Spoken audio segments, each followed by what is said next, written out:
बीडमधील मस्साजोगचे सरपंच संतोष देशमुख हत्या प्रकरणाला आज 18 दिवस पूर्ण होत आहेत। देशमुख यांना न्याय मिळवून देण्यासाठी आणि मुख्य आरोपींना अटकेच्या मागणीसाठी बीडमध्ये उद्या सर्वपक्षीय मोर्चा निघणार आहे। तर हत्या प्रकरणाचा तपास सीआयडीकडून सध्या सुरू आहे। दरम्यान संतोष देशमुख हत्या प्रकरणात आतापर्यंत काय काय झालंय याची माहिती घेऊया। माहिती देत आहेत आमचे प्रतिनिधी गोविंद शेळके। निश्चितपणे या प्रकरणामध्ये एकच मागणी जी खरं तर संतोष देशमुख यांची हत्या झाल्यानंतर पहिल्या दिवसापासून केली जाते आहे ती म्हणजे मुख्य आरोपींना कधी अटक होणार। आणि एक दोन दिवस नाही तर आज 18वा दिवस आहे।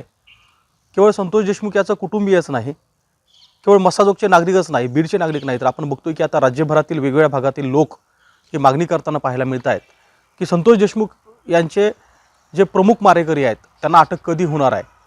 आणि आपण बघतो की हे जरी असलं तरी पोलीससुद्धा ॲक्शन मोडवरती आम्हाला काल दिवसभर पाहायला मिळालं, कारण काल राज्याचे सीआयडीचे महासंचालक केजमध्ये आले।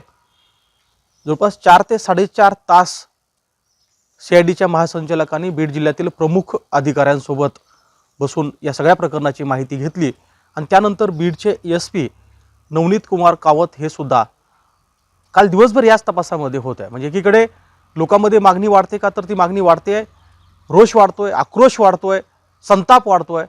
मात्र हे होत असतानाच पोलीससुद्धा ॲक्शन मोडवरती आपल्याला पाहायला मिळत आहेत। आता या प्रकरणाचा जो तपास आहे तो सीआयडीकडे गेला आहे। म्हणजे केवळ एकाच नाही तर संतोष देशमुख हत्या प्रकरणाचा तपास असेल, त्याला लागून असलेला दुसरा खंडणीचा गुन्हा असेल त्याचा तपास असेल, यासोबतच ज्या सुरक्षा रक्षकाला मारहाण झाली होती त्या सुरक्षा रक्षकांना ॲट्रॉसिटीचा गुन्हा दाखल केला होता तोही तपास, असे तिन्ही तपास सीआयडीकडून करतायत। सीआयडी जरी तपास करत असले तरी तपास करणारी जी खालची यंत्रणा आहे ती बीड जिल्ह्यातीलच पोलीस आहेत आणि पोलीससुद्धा आता ॲक्शन मोडवरती आलेत।